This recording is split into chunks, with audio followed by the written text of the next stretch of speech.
You probably haven't thought about HTC in years, and that's fair because HTC phones are already dead. But once upon a time, HTC wasn't just a player in the smartphone game, they were the game. Before Samsung became a household name, before Google started making Pixels, before Apple turned iPhones into a status symbol, there was HTC. This company was at the top of mobile innovation. They were building phones that looked better, felt smoother, and ran faster than almost anything else on the market. And then poof, like a magician, vanishing behind a cloud of smoke, HTC disappeared from mainstream relevance. So what really happened to HTC? How did a company that led the Android revolution and helped define what a modern smartphone looks and feels like go from global powerhouse to a ghost in the tech world? This isn't just a case of poor business decisions. It's a story of wasted potential, misunderstanding the market, and making choices so strange it's like watching a smart person walk straight off a cliff. This is the insane truth about the downfall of HTC. Let's start with a quick rewind. Back in the mid to late 2000s, HTC was the original smartphone pioneer. They weren't just building phones under their own name, they were the secret engine behind many early smartphones sold under other brands.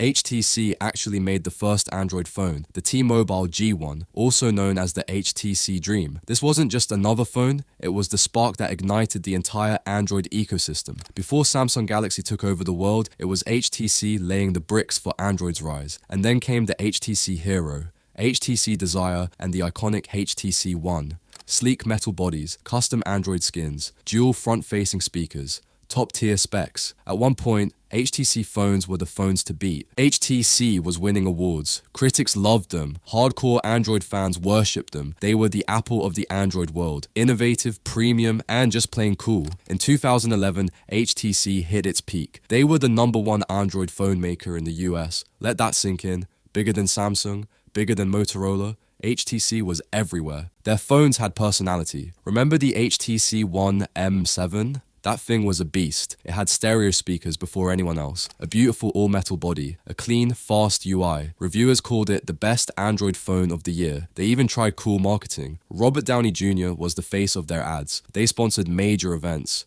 They were setting trends. But while HTC was winning hearts, behind the scenes, cracks were forming. If we talk about the mistakes, and oh man, there were many. First, their marketing.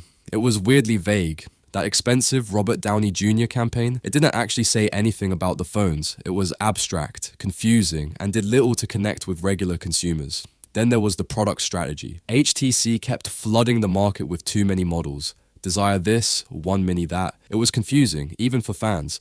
Meanwhile, Samsung had the Galaxy S and Note series simple, clear, focused. HTC also fumbled on camera technology. They bet big on their ultra-pixel sensor, saying fewer megapixels would mean better low-light shots. It was a bold claim, and it kind of flopped. The photos looked soft. People wanted sharp images. The competition pulled ahead. Add to that weak battery life, heating issues, and software updates that lagged. HTC's once premium polish started to fade, and when your phones cost just as much as Samsung's or Apple's, consumers expect everything to be top tier. Now let's talk about the elephant in the room, Samsung. While HTC was busy winning awards, Samsung was building an empire. They had massive supply chains, aggressive marketing, and relentless iteration. The Galaxy S2, S3 and beyond were flying off shelves. Samsung made deals with carriers, flooded stores with ads, and offered more features every year. HTC couldn't keep up. They didn't have the scale. They didn't have the marketing machine, and slowly their market share started bleeding out. In emerging markets,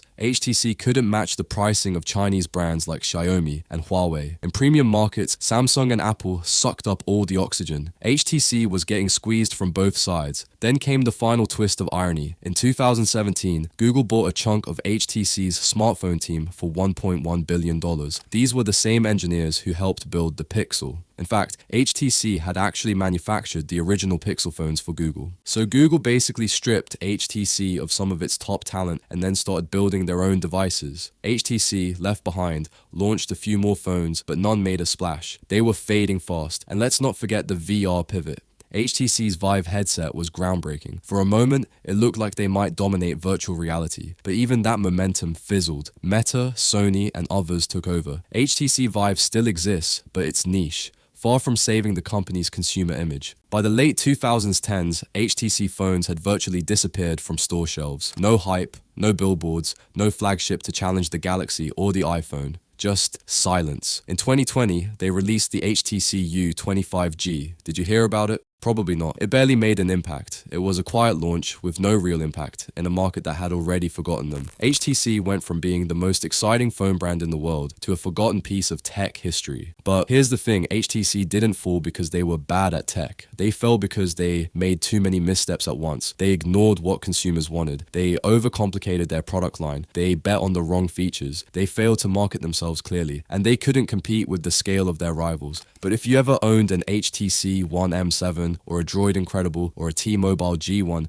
you know how ahead of their time these phones were. HTC pushed the industry. They made everyone else try harder. Without HTC, Android might not have become what it is today. And that's what makes it all so tragic. They weren't just another company. They were a pioneer, an innovator. And when they fell, they didn't crash spectacularly. They just slowly vanished, like a song fading out before the chorus. Even their final attempts at revival, blockchain phones, niche VR pushes, felt like desperate stabs in the dark. Nothing ever stuck. The once bold HTC, full of edge and momentum, became timid and reactive. And that sealed their fate. So that's the insane truth about the downfall of HTC. Not a sudden collapse, but a slow erosion. A death by 1,000 tiny cuts. They had the talent, the vision, the head start, but in the end, it wasn't enough. And today, when you pull out your shiny new smartphone, chances are it owes something, maybe a lot, to the work HTC did years ago. So the next time you see someone reminiscing about their old HTC phone online, or you find one in a drawer somewhere, take a second to appreciate what it represented: innovation, boldness, and a moment in tech history when anything felt possible. Thanks for watching, and if this brought back memories, drop a comment, because we may not see HTC rise again, but we can remember when they were kings of the game.